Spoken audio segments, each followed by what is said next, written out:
राधे राधे महाराज जी। महाराज जी, शादीशुदा जीवन में एक औरत का सबसे बड़ा कर्तव्य क्या है? देखो, पहली बात तो आप ना औरत हो और ना कोई पुरुष है। पहली बात स्वीकार करो कि मैं भगवान का अंश हूं। मानते हो इस बात को? पहली बात, पहले हम भगवान के अंश हैं। फिर दूसरी बात है कि ये अंश स्त्री शरीर में आया है, तो स्त्री शरीर का कर्म हुआ लोक धर्म, और भगवान के अंश है, ये हुआ परम धर्म।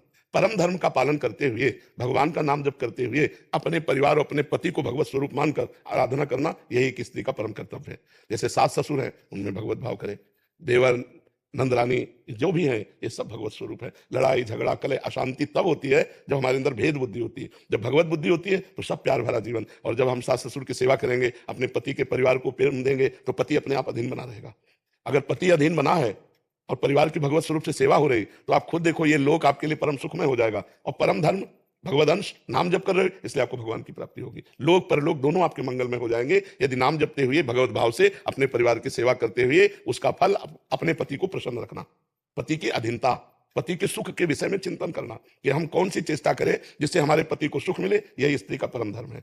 एक है धर्म, एक है व्रत, एक है कर्म, एक है नियम, पति कैसे प्रसन्न हो।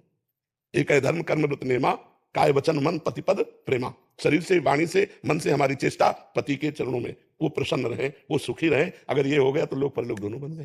महाराज जी, इसमें एक और प्रश्न है, ये तो एकदम विशुद्ध उत्तर होगा। हाँ, भागवती। महाराज जी, अगर पति प्रतिकूलता दे, पति की तरफ से प्रतिकूलता हो, और जैसा हम वैसे भक्ति में आनंद तो तभी आता है जब हम आपको प्यार करें, आप हमें प्रतिकूलता दें।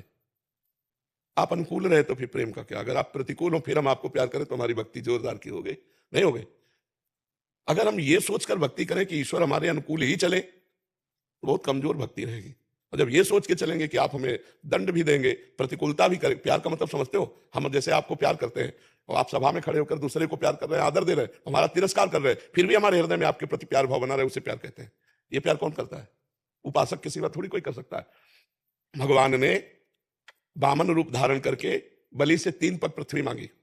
गुरुजी ने उनके मना किया कि ये कोई वामन और नहीं, भगवान श्री हरि है, ये अपना पैर इतना बढ़ा लेंगे कि तुम 3 पग दे ही नहीं पाओगे। तो उन्होंने गुरु की आज्ञा नहीं मानी कि अब भगवान जब मांगने आए हैं, ये अपने संकल्प से भी छीन सकते थे, ये अपने पार्षदों को भेजकर हमें मरवा भी सकते थे। जब मांगने आए हैं तो गुरुदेव आपकी बात नहीं मानेंगे। भगवान के लिए ही तो गुरुदेव होते हैं। आप भगवान से मना कर रहे हो कि इनको मत दो, अब हम आपकी बात नहीं मानेंगे। देखते जाना, हम आपको प्रेम की बात करें। गुरुदेव ने शाप दे दिया, जा ऐश्वर्य भ्रष्ट हो जा, श्रीहीन हो जा, लक्ष्मीहीन हो जा। कोई फर्क नहीं पड़ा बलि को, और 3 पग पृथ्वी का दान किया। गुरु से भी एक तरह से अवज्ञा करके भगवान को 3, और जो ही भगवान को 3 पग पृथ्वी दान किया, तो भगवान ने इतना विशाल रूप धारण किया, पहले ही कदम में ब्रह्मलोक तक, नीचे दूसरे कदम में रसातल, तलातल, पाताल, महातल, सबको 2 कदम में पूरे ब्रह्मांड को नाप लिया। अब बलि से कहा, बोल, बड़ा दानी बनता था, और आदेश किया गरुण जी से कि बांध दे इसे वरुण पास में। वरुण पास प्रतिपल मृत्यु का कष्ट देता है, बांध दिया, और बोले बोल, अब बड़ा दानी बनता था। गुरुदेव ने मना किया तो भी नहीं माना, अब तीसरा पग पूरा कहां करेगा। तो बलि जी को गुस्सा आ जानी चाहिए कि नहीं आ जानी चाहिए? पहले तो बन के आए इतने बड़े, और नाप लिया इतने बड़े बन के, और सब दे दिया, आप हमें डांट रहे हो। लेकिन ऐसा कुछ नहीं कहा, ना कटु वचन कहे, ना हल्के वचन कहे। हाथ जोड़ के कहा, प्रभु नाराज मत होइए, मैंने झूठ नहीं बोला। मैंने 3 पग पृथ्वी का दान करने को कहा, तो नाथ 2 पग में संपत्ति नाप ली, तीसरे पग में संपत्तिवान को नाप लीजिए। हमारे मस्तक पर चरण रखिए, प्रभु आप तो करुणामय हैं, आप उसी रूप में आइए, वामन रूप में, और तीसरा पग हमें नाप लीजिए। भगवान बन गए, और बलि ने कहा, भगवान हमारा प्रणाम स्वीकार करो। भगवान अजित कहलाए, और बलि ने जीत लिया अजित भगवान को, दैन्यता और प्रेम से। आज भी भगवान वामन के रूप में रसातल में द्वारपाल बने खड़े हैं, जहां बलि का निवास है, द्वारपाल बने भगवान आज भी खड़े हैं। तो प्रेम तो वही है कि जब सर्वस्व कर ले और फिर हमें प्रतिकूलता मिले, फिर भी हमारे भाव ना बिगड़े, तब तो प्रेम है। नहीं तो फिर प्रेम का मतलब क्या रह गया? प्रेम बहुत बड़ी वस्तु है। तो पति प्रेम, पति प्रतिकूल व्यवहार कर रहा है, हर क्षण कष्ट दे रहा है, पर हम उसके प्रति भगवत भाव रख रहे हैं, तो वो पतिव्रता एक दिन पति को अधीन करके सब सुखों को प्राप्त कर ले। महाराज जी, इसके विपरीत इसी का करेंगे, शादीशुदा जीवन में एक पुरुष का परम कर्तव्य क्या है? अपनी अर्धांगिनी को प्राण मानना। जैसे हम प्राणों के पोषण के लिए हर बचाव रखते हैं, और प्राणों के पोषण के लिए जो इच्छा हुई तत्काल उसकी पूर्ति करते हैं, ऐसे अर्धांगिनी को, अपनी पति को अपना प्राण मानना। बिना उसकी सलाह के कोई धर्म कार्य भी ना करना। धर्म कार्य करना है तो उससे सलाह लेकर। अगर वो थोड़ा रुक्ष स्वभाव की है, कड़वी स्वभाव की है, प्रतिकूलता देती है, तो हमें सहन कर जाना। केवल एक बात ना हो, पर पुरुष से रमण करने की लालसा न रखती हो, तो हर व्यवहार उसका हमें सहन कर लेना चाहिए, और उसको भगवान के मार्ग में प्यार से, दुलार से चलाना चाहिए। जैसे पत्नी के लिए कहा, ऐसे पति के लिए है। पति की प्राण है पत्नी। अर्धांगिनी का मतलब क्या होता है? हमारी प्राण है, और उसके लिए प्राण पति है।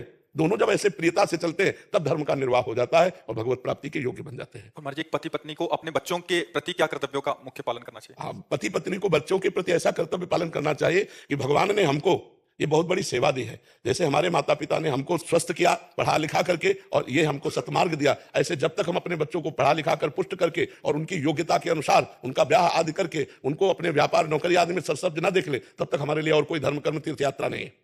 हम नाम जप करते हुए इतना रुपया कमाए, पढ़ाए लिखाए अपने बच्चों को, और जैसे हमें हमारे माता पिता ने समृद्ध बना दिया ऐसे हम बच्चों को समृद्ध बना के फिर चाहे वैराग्य लेकर के तीर्थ याटन करे और भजन करे तो उसे कोई दोष नहीं लगता। महाराज जी, जब बच्चे समृद्ध हो जाएं, उनका अपने माता पिता के प्रति क्या? बच्चों का सबसे बड़ा कर्तव्य है कि उनके लिए और कोई भगवान नहीं है। जिन माता ने, जब हमें ज्ञान नहीं था कि हम सोच लोग शंका उनके बिस्तर में उनकी गोद में ही कर रहे हैं, उस समय वो गीले की तरफ लेट जाती और हमें सूखे की तरफ सुलाती और अपने शरीर का रक्त दुग्ध रूप में परिणित करके हमको पिलाया। ऐसी माता पिता जब वृद्धावस्था को प्राप्त हो रहे हों तो जवान पुत्र को चाहिए कि किसी मंदिर आदि के भगवान की आराधना नहीं, अपने घर में विराजमान माता पिता की भगवान की तरह आराधना करे, उनकी सेवा करे, उनकी आज्ञा में रहे, रोज उनको प्रणाम करो, मेहनत से रुपया कमाकर धर्म पूर्वक माता पिता की सेवा करे। वस्त्र है, भोजन है, औषधि है, अपने हाथ से भी सेवा करे और धन से भी सेवा करे और मन से भी सेवा करे। तो ऐसे माता पिता की सेवा करने वाले पुत्र को अपने आप भगवत प्राप्ति हो जाती है। और अगर महाराज जी पुत्र दो हों, समृद्ध हो जाएं, अपने फैसले स्वयं लेने लग जाएं, तो भाई का भाई के प्रति क्या कर्तव्य? भाई को चाहिए, अगर वो बड़ा भाई है तो छोटे भाई के प्रति पुत्रवत प्यार रखना चाहिए। अगर वो 1-2 इंच जमीन ज्यादा ले रहा है, वस्तु ज्यादा ले रहा है, तो लड़ाई नहीं करना चाहिए, छोड़ देना चाहिए।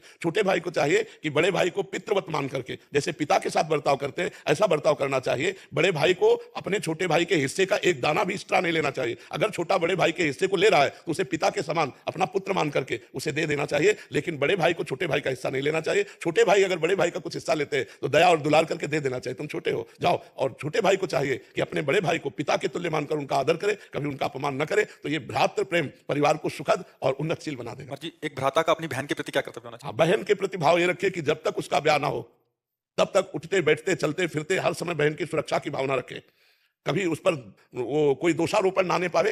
ये जवान भाइयों का कर्तव्य होता है कि यौवन अवस्था है, कहीं मन विचलित हो सकता है, तो हमारा कर्तव्य है कि हम अपनी बहन की सुरक्षा में रहे। और जब ब्याह हो जाए तो पूर्णतः पूरे जीवन भर जो जो उत्सव पड़ते हैं भाई के, उन उत्सवों में जाए और कुछ भेंट कुछ सामग्री उनको समर्पित करता रहे, तो इससे भाई बहन का संबंध भी पुष्ट होता रहेगा।